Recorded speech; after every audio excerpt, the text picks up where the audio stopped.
Salut à tous. Aujourd'hui, j'ai quelque chose de super excitant à partager avec vous. Si vous me suivez depuis un moment, vous savez que je suis en train de construire une application en public et aujourd'hui, on a franchi une nouvelle étape. J'ai reçu le design de l'application. Je suis très content de vous les montrer. Pour rappel, je suis en train de développer une application qui va simplifier l'installation à l'étranger de nouveaux arrivants, tout ça grâce à des guides locaux.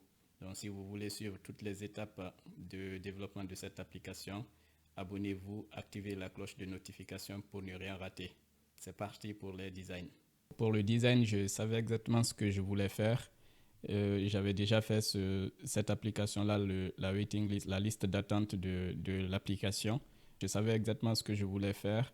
Donc, j'avais déjà le logo, les couleurs que j'avais utilisées, les couleurs principales, les couleurs secondaires, les types d'icônes que je veux utiliser. Donc, je savais exactement où je voulais, ce que je voulais faire. Un petit aparté, si le projet vous intéresse, laissez votre email, rejoignez la liste d'attente pour être parmi les premiers à être averti du lancement du site. Du coup, je disais, je savais exactement ce que je voulais faire, mais je ne voulais pas le faire par moi-même parce que ça allait me consommer beaucoup de temps. Et je voulais déléguer cette partie-là à une personne qui maîtrise mieux la conception UX UI. OK. Donc le choix évident, c'était dans Fiverr. Je suis allé sur Fiverr et j'ai cherché une personne qui avait de bonnes notes, de bons avis, qui faisait des propositions de design moderne épuré. Voilà. Donc je suis tombé sur Nicolas, ok, et je l'ai contacté. Donc j'ai réservé, on va dire. Et ici, vous voyez là, je lui ai laissé les instructions, ce que je vous disais tout à l'heure. Donc je voulais créer une application web et je lui ai dit que j'ai déjà développé la waiting list. Ok, j'aimais bien le style que j'avais mis en place. Ok, je lui ai expliqué toutes les pages que je voulais mettre en place. Au début, on est parti sur 3 pages parce que ce qu'il propose par défaut, c'est 3 pages. Après, on a discuté pour passer à 6 pages. Il m'a fait un prix. J'ai payé les 6 pages. Ok, donc je lui ai tout expliqué là. Et il était très ouvert, hein. On faisait des allers-retours. Il m'a fait une proposition. Je lui ai fait des contre-propositions. Voilà. Et on est abouti sur quelque chose que j'aime bien, que je vais vous montrer. Il m'a envoyé le lien, il a livré. Là, il a livré le fichier source. Et voilà le résultat final. Là, je suis sur Figma. Il a fait le design sur Figma. Je vous disais, je lui ai proposé 6 pages. Les voici. Donc, la page d'accueil, okay, la page de recherche d'un guide local, la page d'onboarding d'un guide, c'est un formulaire multistep, on reviendra sur tout ça. Le profil d'un guide, les informations du guide et la partie réservation. Et on a le dashboard d'un user et le dashboard d'un guide. Ce sont les 6 pages que j'ai trouvé nécessaires pour le MVP, que je vais implémenter pour le MVP. Si on se focus plus sur les pages, là on voit la page d'accueil qui ressemble à ce que j'ai fait pour la waiting list. Il a suivi les instructions, il a été force de proposition. OK. Donc là, je vais bien zoomer pour que vous voyez. Voilà. Là, on a un header. Donc, il a gardé le logo, ajouté là, accueil, destination, contact. Bon, ça, je ne vais pas forcément implémenter comme ça, mais ça me montre un peu une idée de comment je ferai les choses. La langue, si je veux faire du multilanguage. Et là, le bouton connexion. Le banner, il a respecté à peu près ce que j'avais fait.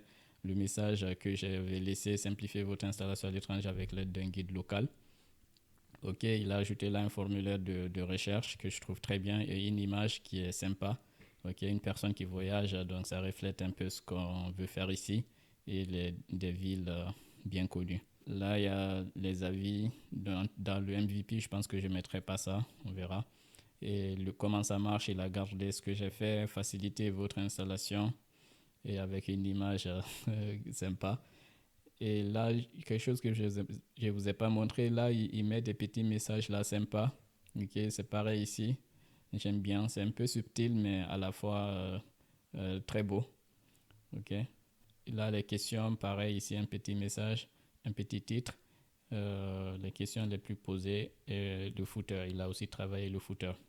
Moi, j'aime bien cette page-là. Elle est moderne, simple. Dites-moi ce que vous en pensez. N'hésitez pas si vous avez d'autres propositions à me faire. Vous me dites et on en discute. Donc ça, c'est la page d'accueil et plus bas, on a la page de recherche. Donc il a gardé le header et le footer. Et ici, on a un titre et un message que je trouve aussi pas mal. On reprend le formulaire de recherche. Donc tu peux chercher par une localisation, tu indiques la ville où tu veux venir. Et à partir de quand tu veux venir, tu recherches. Et tout à gauche, on a des filtres. Ok, tu peux filtrer par rapport au tarif. Dans Super Guide, ça, je ne mettrai pas pour le moment.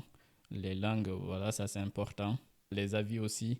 Donc le handicap, je ne mettrai pas pour le MVP. Je vais rajouter un filtre sur l'hébergement. Donc si le guide propose ou pas des hébergements. Parce que je pense que c'est super important quand tu arrives dans une ville, tu n'as pas forcément une personne qui t'héberge. Donc tu vas sûrement chercher un guide aussi qui propose des hébergements.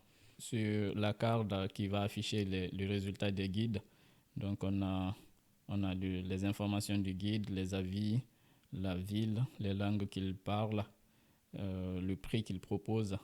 Ok, donc c'est pas par jour, hein, c'est pendant le temps que le guide a défini. Donc il peut vous accompagner pendant une semaine, 2 semaines, 3 semaines. Et pour tout le lot, donc il va définir les différentes activités qu'il va vous proposer, le prix pour tout ça et pour une période donnée. Ok, donc le prix, et s'il propose un hébergement, le prix de l'hébergement par nuit. Je trouve ça sympa. Et peut-être là, service et logement, moi je mettrais plutôt des icônes. On verra bien. Vous en pensez quoi? La page de recherche, j'aime bien aussi. Après, ici, on a le formulaire d'onboarding. Ici, on a eu quelques allers-retours parce qu'ils ne savaient pas trop à quel moment on va déclencher cet onboarding-là. Moi, j'ai décidé en fait pour se connecter, le guide et la personne qui arrive l'utilisateur qui va arriver dans une ville, ils vont tous se créer leur compte de la même façon, se connecter ici. On va demander l'email et le mot de passe. Et derrière, quand tu es connecté, on te propose si tu veux être guide.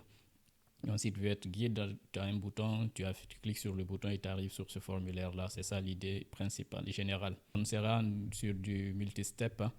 Okay. Tu vas commencer par donner tes informations personnelles. Je pense que je ne vais pas demander le numéro de téléphone. Hein. En tout cas, pour la MVP, tu te décris. Okay. Tu mets un titre de présentation et une bio. Ok. Et ici, les services que tu vas proposer.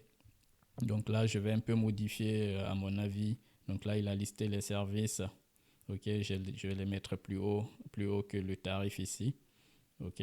Et donc l'idée, c'est que tu sélectionnes les différents services. Donc moi, je mettrai une liste de services prédéfinis dans un premier temps et tu choisiras dedans ce que tu proposes.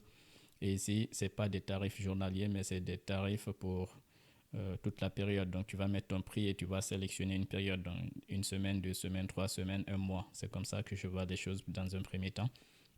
OK. Et si tu proposes un logement, tu coches sur ça et tu mets le prix par nuit.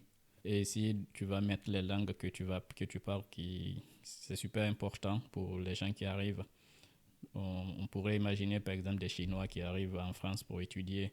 Donc, c'est super important que le guide parle chinois, par exemple. Okay? Et proposer, là, on a la vérification d'identité. Je ne sais pas trop pour le moment, mais en tout cas, j'ai prévu ça. Donc, document d'identité et une preuve de résidence. OK. Voilà, ça, c'est le formulaire d'onboarding. Et on va passer à la page suivante. Là, le profil du guide, on fait la recherche, on clique sur un guide qui nous semble intéressant, on va arriver sur cette page-là. On a les informations du guide, sa présentation, les langues qu'il parle. Et s'il propose un logement, on met ça en avant. OK. Ici, il se décrit. Et on a une vue d'ensemble ici de ce qu'il fait. Il se présente. On a les avis ici. OK. On a ce qu'offre ce guide. C'est un peu à l'image de ce que fait Airbnb. Il te liste tout ce qu'il y a dans le logement. Donc c'est pareil. Là, il va lister les activités. Et ici, donc, on aura le prix. Il va mettre le check-in, mais je ne pense pas mettre le check-out parce que le guide, il va définir une période 2 semaines, 3 semaines. Ou peut-être je laisserai comme ça, je ne sais pas trop. Et donc, le prix du service, il propose un logement, on a le prix du logement. et on fait un calcul rapide avec les frais de service. Et là, on a la deuxième partie là, sur la même page, donc on peut aller sur les reviews. Ok, et ici tu vois la liste des reviews. Et on a le dashboard du user. On n'a pas passé trop de temps sur cette page-là, mais l'idée c'est de motiver la personne à remplir, à compléter son profil avec ça s'il n'est pas complet. Lui proposer des guides ici. Ok. Et là, il va avoir la liste de ses réservations.